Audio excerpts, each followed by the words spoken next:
Alexandria, there was no race mixing. Then the school board forced us to integrate. They combined the white school with the black school into one, called T.C. Williams High School. That summer, a black teenager was killed by a white store owner. And the city, it was on the verge of exploding. Hello, everyone. My name is Kaniqua Kelly, and I will be briefing you on the movie Remember the Titans.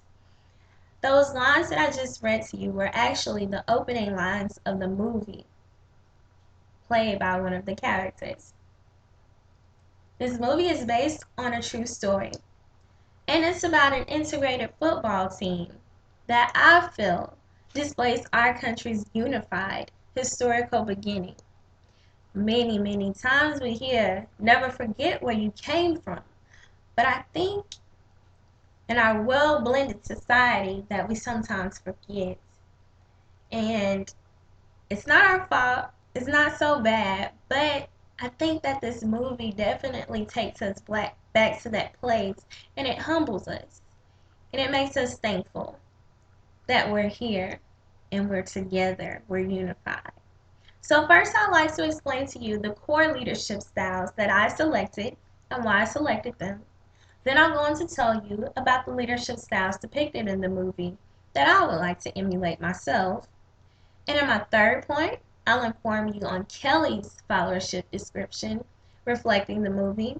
And finally, I'll brief you on the organizational cultural concerns the leaders had to address in the movie. So I'll jump right into the core leadership styles. The first one that I chose was authoritative. And to sum authoritative up in one word is control. Control scares us as followers because we start to think, if they're controlling, how will we deal with them? It's just scary. But in this movie, it was what was necessary, at least to begin with.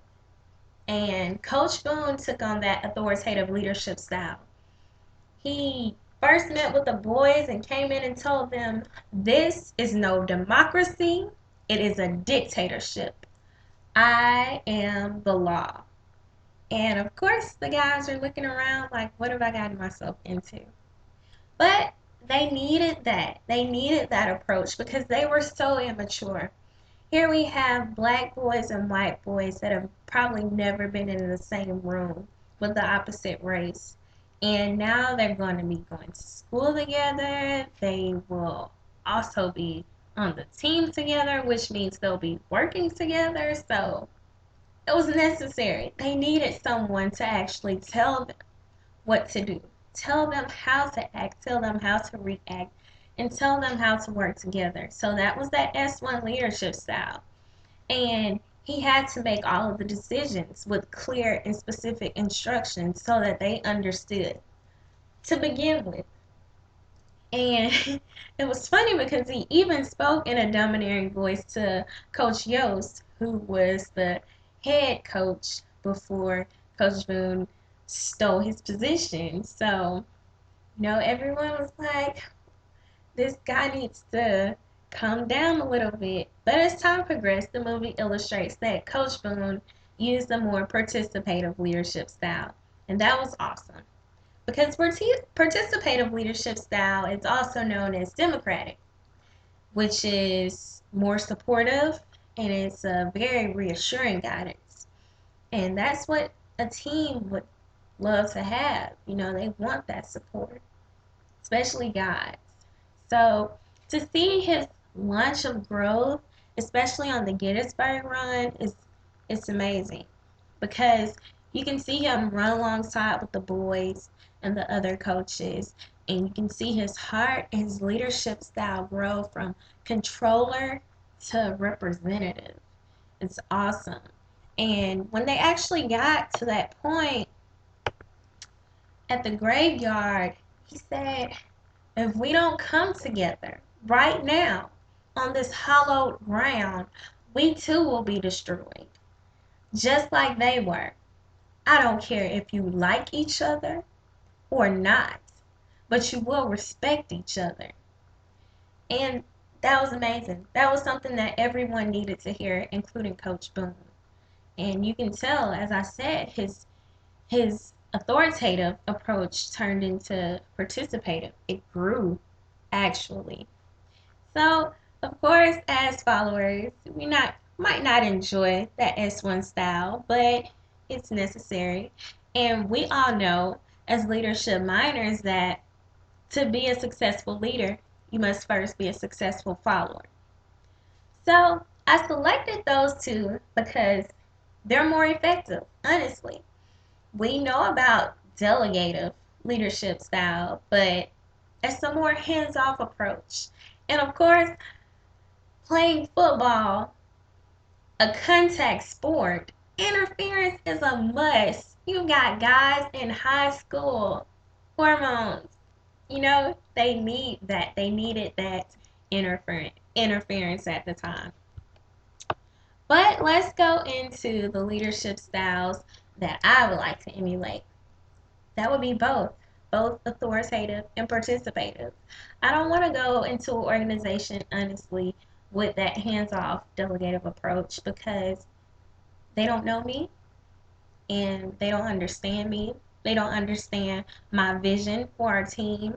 So they need that. They need that support and they need that control. So, followership description. Kelly's followership description. That's not me, I promise. Let's discuss Kelly's followership description. I chose the scene in the movie with Big Jew and Jerry Bertier when they're arguing. We saw them grow into that. It was tension from the start when they became roommates, and then they got into a fight, and now Big Jew is just an alienated follower, and Jerry over here is a delegative leader, meaning he's hands off. He doesn't care. He's just going with the flow, pretty much just as Big Jew is. And they're both leaders. Everyone's following them. So they can't do that. It's creating a horrible domino effect.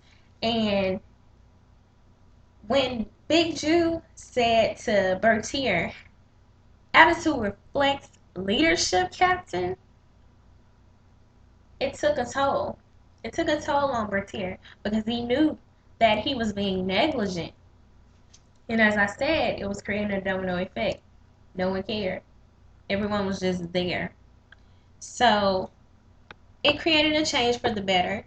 It was an inappropriate argument at the time, but it became appropriate, especially when we see the two guys going back and forth saying strong side, left side, strong side, left side. That was a good moment for them. And finally, organizational cultural concerns. The biggest one that steps out to me is racism and discrimination. Those guys needed that culture. They needed that culture placed in their lives, and Coach Boone took them out of their comfort zone and placed them in that camp together so that they can work together, you know, breathe, live, work. They needed that. And that became a domino effect as well. The entire city grew from that. So the coaches' leadership styles contributed to the unity that everyone really desired, honestly. And they created an integrated city overall. Not only an integrated football team, but an integrated city. Remember the Titans gives viewers a great impression of America's successful change. I hope through my briefing, my explanation, and selections of leadership styles, Kelly's followership description, and organizational cultural concerns addressed in the movie gave you virtuous insight. I look forward to our discussion. Thank you.